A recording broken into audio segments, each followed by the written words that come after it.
कक्षा 12, विषय हिंदी, पाठ 8, चार्ल्स टाउन से जोहानिसबर्ग। लेखक है मोहनदास करमचंद गांधी। जन्म सन 1869 ईस्वी, निधन सन 1948 ईस्वी। महात्मा गांधी का जन्म गुजरात के पोरबंदर शहर में हुआ था। प्रारंभिक शिक्षा राजकोट में हुई। बैरिस्टर की पढ़ाई उन्होंने इंग्लैंड में की तथा दक्षिण अफ्रीका में वकालत के लिए गए। वहाँ हिंदुस्तानियों के अधिकार एवं स्वाभिमान के लिए लड़े। बाद में भारत आकर उन्होंने अंग्रेज़ों के खिलाफ स्वतंत्रता की जंग छेड़ी और उनकी अगुवाई में भारत ने आज़ादी प्राप्त की। वे राष्ट्रपिता कहलाए। सत्य ना प्रयोग हो गुजराती में लिखित उनकी आत्मकथा एक श्रेष्ठ कृति है जो विश्व की अधिकतर भाषाओं में अनुदित हुई है। मेरा धर्म, सत्याग्रह, आश्रम का इतिहास, सर्वोदय, मेरे सपनों का भारत, मोहनमाला, हिंद स्वराज, अनासक्ति योग, दक्षिण अफ्रीका का सत्याग्रह का इतिहास, मंगल प्रभात आदि उनकी प्रमुख रचनाएं हैं। प्रस्तुत कृति उनकी आत्मकथा का अंश है। इसमें चार्ल्स टाउन से जोहानिसबर्ग की यात्रा में गांधी जी पर एक गोरे के द्वारा किए गए अमानुषिक व्यवहार का वर्णन है। उसका अपमानजनक पीड़ादायक व्यवहार तत्कालीन भारतीयों की हीन दशा का परिचायक है, क्योंकि उस समय विदेशों में साधारण भारतीयों की स्थिति एक कुली के समान थी। ट्रेन सुबह चार्ल्स टाउन पहुँचती थी। सुबह ही ट्रेन जो थी वो चार्ल्स टाउन पहुँचती थी। उन दिनों चार्ल्स टाउन से जोहानिसबर्ग पहुँचने के लिए ट्रेन नहीं थी। अगर आपको जोहानिसबर्ग जाना होता तो वहाँ पर ट्रेन होती नहीं थी। घोड़ों की शिकरम थी और बीच में एक रात स्टेशन में रुकना पड़ता था। वहाँ सिर्फ घोड़ा गाड़ी ही थी और वहाँ पर एक रात स्टेशन पर आपको रुकना पड़ता था। मेरे पास शिकरम का टिकट था, गांधी जी के पास घोड़ा गाड़ी का टिकट था। मेरे एक दिन देर से पहुँचने के कारण वह टिकट रद्द नहीं होता था। अगर गांधी जी एक दिन देर से भी पहुँचते तो भी वह टिकट रद्द नहीं होता था। इसके सिवा अब्दुल्ला सेठ ने शिकरम वाले के नाम चार्ल्स टाउन के पत्ते पर तार भी कर दिया था। अब्दुल्ला सेठ ने शिकरम वाले को तार भी कर दिया था कि गांधी जी आ रहे हैं, पर उसे तो बहाना ही खोजना था। इसलिए मुझे नीरा अजनबी समझकर उसने कहा आपका टिकट तो रद्द हो चुका है। लेकिन उसको तो बहाना ही चाहिए था, इसलिए उन्होंने गांधी जी से कहा कि आपका टिकट तो रद्द हो चुका है। मैंने उचित उत्तर दिया, पर टिकट रद्द होने की बात तो मुझे दूसरे ही कारण से कही गई थी। गांधी जी ने उचित उत्तर तो दिया, लेकिन गांधी जी को टिकट रद्द होने की बात का कारण दूसरा ही बताया गया। यात्री सब शिकरम के अंदर ही बैठे थे। जितने भी यात्री थे वो घोड़ा गाड़ी के अंदर ही बैठे थे, लेकिन मैं तो कुली की गिनती में था। लेकिन गांधी जी की तुलना उन्होंने कुली में की थी।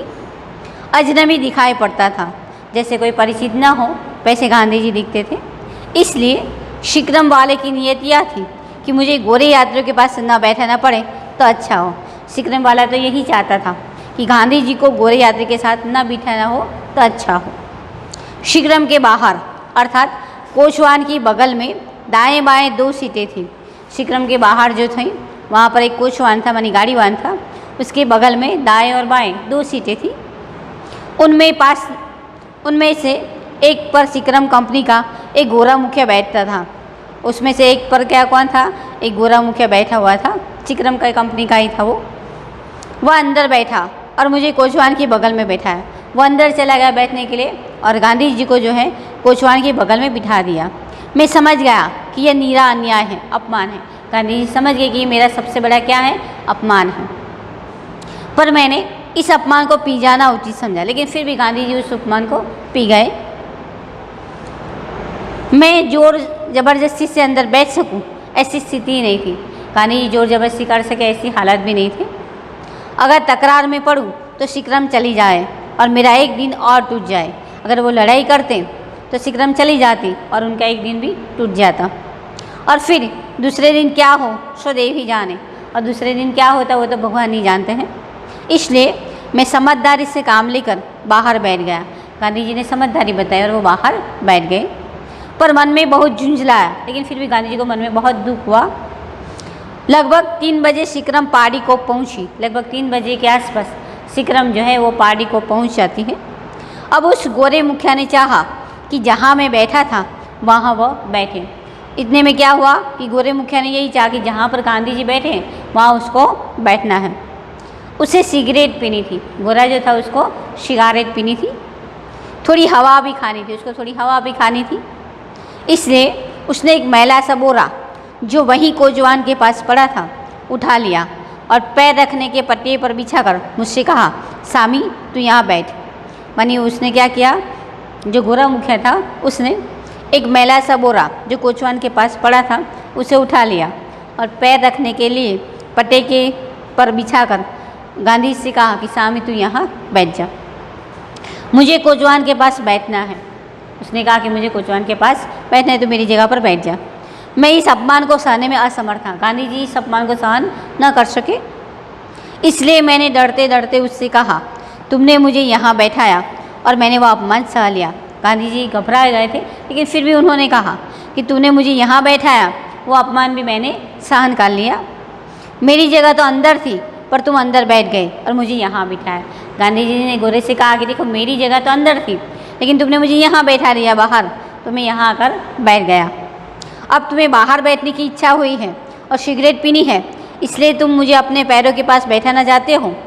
फिर गांधी जी कहते कि देखो अब तुम्हें बाहर बैठना है तो तुम मुझे अपने पैरों के पास बैठाना चाहते हो, मैं अंदर जाने को तैयार हूँ पर तुम्हारे पैरों के पास बैठने को तैयार नहीं हूँ।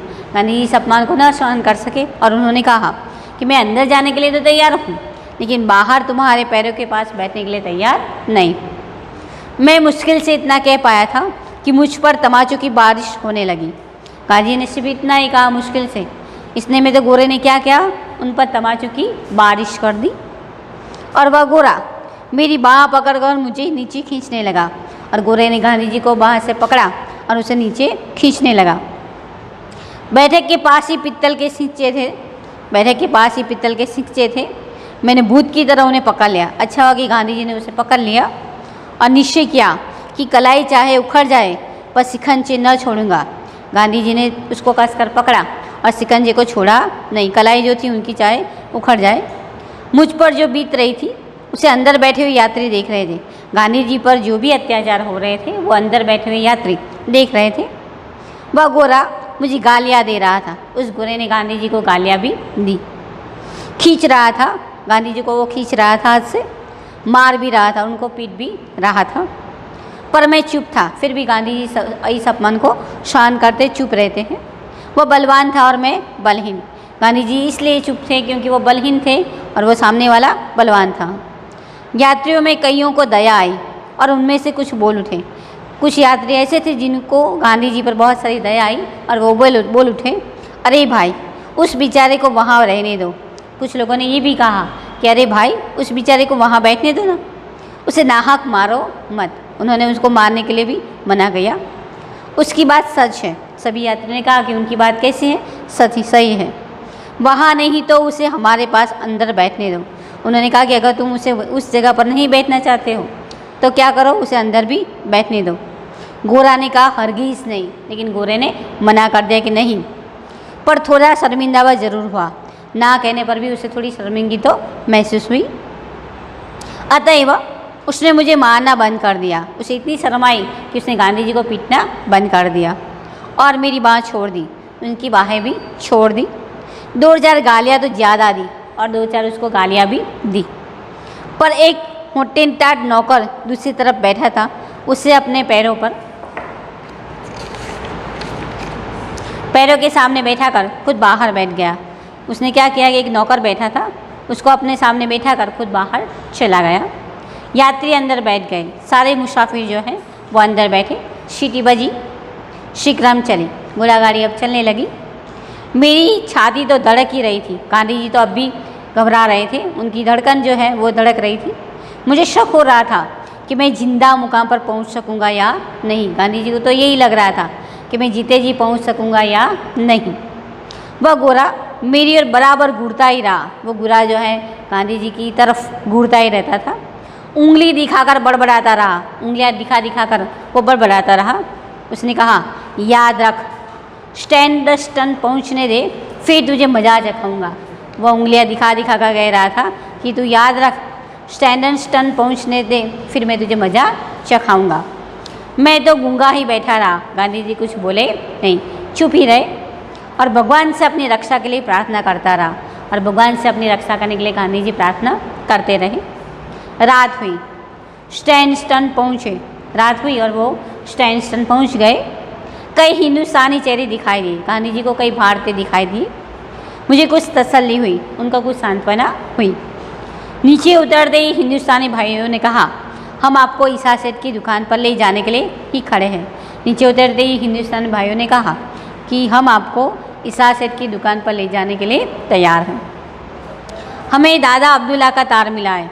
दादा अब्दुल्ला ने उनको तार दे दिया था। मैं बहुत खुश हुआ। गांधी जी बहुत प्रसन्न हो गए। उनके साथ सेठ ईसा हाजी सुमार की दुकान पर पहुंचा। गांधी जी उन्हीं यात्रियों के साथ सेठ ईसा हाजी सुमार की दुकान पर पहुंचे। सेठ और उनके मुनीम गुमास्तों ने मुझे चारों ओर से घेर लिया। सेठ ने और उनके गुमास्तों ने गांधी जी को चारों ओर से घेर लिया। मैंने अपनी बीती सुनाई। गांधी जी ने पूरी कहानी उनको बता दी। वे बहुत दुखी हुए और अपने कड़वे अनुभवों का वर्णन करके उन्होंने मुझे आश्वस्त किया। वे लोग बहुत दुखी हुए, लेकिन उन्होंने भी अपने कड़वे अनुभव गांधी जी को वर्णन करके उनको कुछ सांत्वना दी।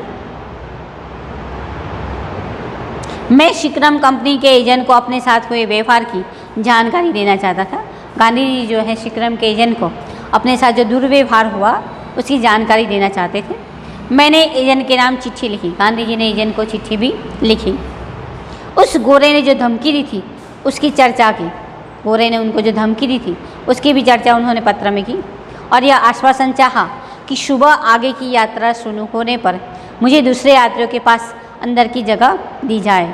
उन्होंने ये पत्र में ये भी लिखा कि जब सुबह उनकी आगे यात्रा शुरू हो तो उन्हें दूसरे यात्रियों के साथ अंदर जगह मिल जाए। चिट्ठी एजेंट को भेज दी। चिट्ठी भी उन्होंने एजेंट को भेज दी। एजेंट ने मुझे संदेशा भेजा। एजेंट ने भी सामने से संदेशा भेजा।